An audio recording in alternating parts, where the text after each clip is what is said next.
অতিরিক্ত কারো আপন হতে যাবেন না, দুঃখ ছাড়া কিছুই পাবেন না। বিষের মধ্যেও এতটাও বিষ নেই যতটা মানুষের মনের মধ্যেও আছে। সুখ হচ্ছে মনের ব্যাপার, মনকে বোঝাতে পারলেই সব অবস্থাতেই সুখে থাকা যায়।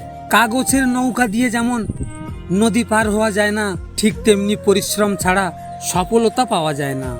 মানুষের উপকার করলে যেমন পিঠে ছাল থাকে না, অর্জুন গাছ তার বড় প্রমাণ।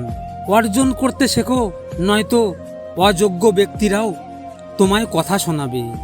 অর্থ থাকলে গোটা পৃথিবী সাক্ষাৎকার নিতে চায়, আর না থাকলে আপনজনেও পরিচয় দিতে লজ্জা পায়।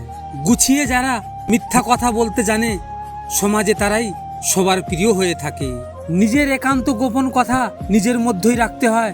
ভরসার হাতটা যতই বিশ্বাস হোক না কেন, স্বার্থে আঘাত লাগলে রূপ বদলাতে একটুকুও সময় লাগে না।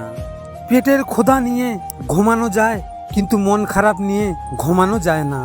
চিৎকার করে কাঁদলে হয়তো মন হালকা হয়, কিন্তু নীরবে কাঁদার চেয়ে বড় কষ্ট পৃথিবীতে আর দ্বিতীয়টি নাই। ভালোবাসা কি? যদি রূপ দেখে ভালোবাসো, সেটা ভালোবাসা নয়, সেটা বেছে নেওয়া। যদি কারো দেহে দেখে কাউকে ভালোবাসো, সেটা ভালোবাসা নয়, সেটা লালসা। যদি কারো টাকা দেখে কাউকে ভালোবাসো, সেটা ভালোবাসা নয়, সেটা লোভ। তাহলে ভালোবাসা কাকে বলে? যদি কারো মন দেখে কাউকে ভালোবাসো, তাহলে সেটাই ভালোবাসা। যদি তুমি এক নজর তাকে দেখার জন্য ছটপট করতে থাকো, তাহলে সেটাই ভালোবাসা।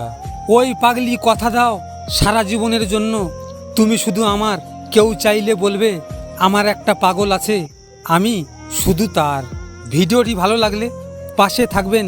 আরে হ্যাঁ, নিজের খেয়াল অবশ্যই রাখবেন, কারণ এটা স্বার্থের দুনিয়া। এখানে নিজের খেয়াল নিজেকে রাখতে হয়, অন্য কেউ রাখবে না। দেখা হচ্ছে পরের ভিডিওতে। ভালো থাকবেন, সুস্থ থাকবেন।